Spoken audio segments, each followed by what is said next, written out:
Hello, and welcome to this week's edition of Miikcast Station. Here's a week's recap of the best in gaming and more. I'm your host Greg, better known as the Video Game Nut, or maybe even the VGN, and without further ado, let's dive right in. Up first is probably the biggest event of the week, Tokyo Game Show 2023.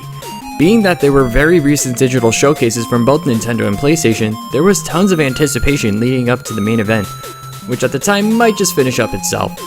Some big names and games include Square Enix with Final Fantasy VII Rebirth, as several sources and fans got a test drive with the game's combat system and story before the global launch next February.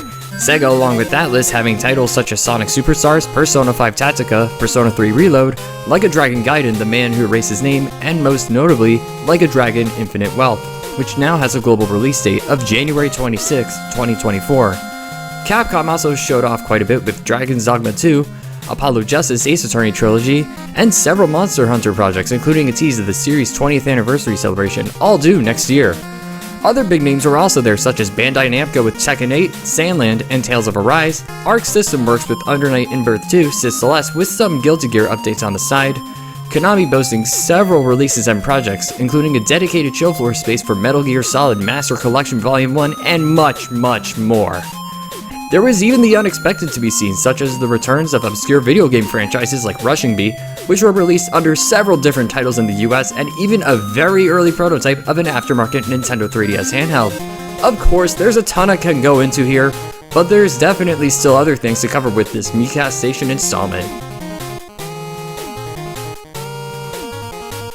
Arcade 1UP. You probably have heard of them. Or not. But for those who need a rundown, the company is known for producing affordable scale-sized versions of arcade machines based on popular video games from yesteryear. Several big licenses include Pac-Man, Atari, Street Fighter, and Mortal Kombat to name a few, but there might be a chance that we soon won't be seeing any new units or licenses, as the company may or may not be in big danger at the moment. While not all is known, it has been confirmed that company founder and CEO Scott Bacharach has left the company, as well as John Giannoman, who is heavily responsible for the licensing portion, having worked at companies such as Sega, Sony Interactive, and Capcom in the past. While Bacharach is confirmed, Giannoman is still a bit up in the air for now. It has also been rumored that several past licenses have been lost, including Capcom, Golden Tee, and Konami. Even so, some of their newer projects that have stemmed from fan demand have been subject to failure, such as Time Crisis, have been half-baked, and plagued with several issues at launch, such as Marvel vs. Capcom 2, or have undersold severely and have begun to appear on pallets at Ollie's discounts like NFL Blitz. Their pinball line was also seen to be a failure, being that Zen Studios, the creators of Pinball FX, have signed on a new deal with their rival, AtGames, as their games and engine will be used on future AtGames Legends products. Even so, the company's 5th anniversary is right around the corner, and this goes to show that things aren't going so well for them at the moment.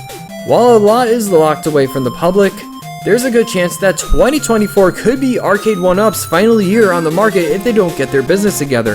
To everyone at the company, Godspeed and God bless. While the release of Mortal Kombat 1 has been a huge success outside of the Nintendo Switch version, there has been a huge reveal that was somewhat of a letdown to longtime fans of both the series, as well as fans of the John Wick franchise. In an interview with Rolling Stone, series co-creator Ed Boon had revealed his intention to add John Wick himself into the game's combat pass, but was sadly unable to secure the rights of the character from Lionsgate, the owners behind the IP. Even though Wick appeared in Fortnite and even Keanu Reeves himself voiced Johnny Silverhand in Cyberpunk 2077, Keanu himself has been shaky on the character getting in, as well as Neo from the Matrix series of films, in an interview back from 2021. He would have likely voiced him if so, joining in with other celebrity guests such as John Cena with Peacemaker, J.K. Simmons as Omni-Man, and yes, Megan Fox as Natara. South Park Snow Day, the latest video game project from South Park Digital Studios with THQ Nordic, finally had its pre-orders put up earlier this week, and the price point it's at may or may not spell red alarm. With the price of only $30, this is really up in the air if the game will be as good as The Stick of Truth or The Fractured But Whole, previous South Park video games that were successes with both critics and fans. This game definitely seems to take place in a similar storyline to the Ubisoft related projects, but will this game do some justice, or will it be just another Paramount Global licensing cash grab? Outside of these pre-orders and the game's reveal trailer, we only still have a release of sometime next year.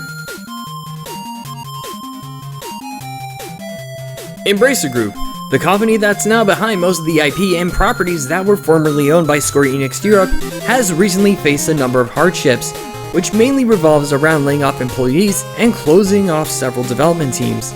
This includes, but is not limited to, Crystal Dynamics, developer of the Tomb Raider series, laying off several employees, as their next projects include a remastered collection of the first 3 Tomb Raider titles with Asper, as well as a new current-gen title due out in the future. Beamdog was also affected by Embracer's cuts in spending, as that team recently released MythForce on all major platforms. Volition, the developer behind Saints Row, had also closed their doors earlier this month. Plus, Embracer has been rumored to sell off Gearbox to a different holding company. For a company with quite a bit of big names that make it up, it's definitely a hard time for all of them, but there's always a light at the end of every dark tunnel.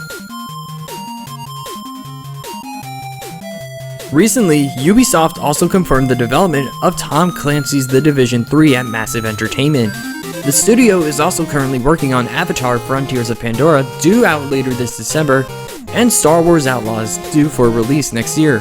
Julian Gayrighty, the new executive producer of the series, is planning to focus on the game after Star Wars Outlaws is completed, as there are also several other Division projects on hand that will definitely release before this one.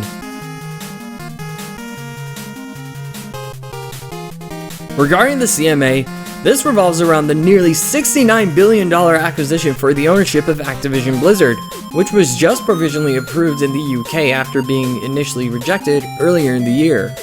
The deal is now expected to close later next month, meaning that this will single-handedly be the biggest video game-related acquisition in history. Regarding releases on other platforms, Call of Duty is still expecting releases on PlayStation platforms for the next decade, whereas PlayStation-born franchises like Crash Bandicoot and Spyro will only now be available on Xbox hardware, which I find to be pretty ironic. I'm still hoping the games come to a PC platform like Steam so I won't have to spend money on hardware that I myself don't find to be necessary. Regardless, it looks as if this entire almost 2-year-long saga is finally coming to its conclusion before we know it. Up next, we get a bit more Western with Microsoft, as the company had an absolutely huge week over 2 major occasions. Early in the week, several confidential documents were leaked out which contain plans for future Xbox hardware and releases of several upcoming titles from Xbox Game Studios. Regarding the next generation, 2028 is our next bet, but more importantly, there's still a lot to go around for this generation with controller and hardware revisions, new peripherals, and even more ways planned to play and stay connected with Xbox. Regarding games, they mainly revolved around Bethesda, as upcoming projects include Machine Games' Indiana Jones project, several codenamed projects, remasters of The Elder Scrolls IV Oblivion and Fallout 3, a Ghostwire Tokyo sequel, Doom Year Zero, and Dishonored 3. And if you're asking about The Elder Scrolls 6, we won't be seeing it until 2026 at the earliest. Going even deeper, company emails from Phil Spencer revealed intentions to buy studios such as Warner Brothers Games and even Nintendo, which the company tried the latter in the early 2000s and were laughed at completely. He even goes as far to shit on the PS5 completely. Look how far that got them. And with that, it looks like that's a week in recap from the Miikcast Station. This has been your host Greg, and I thank you for watching until the end. If you liked what you heard today and want more, go and subscribe to my channel as well as the Miikcast for more. Until next time, happy gaming. Peace!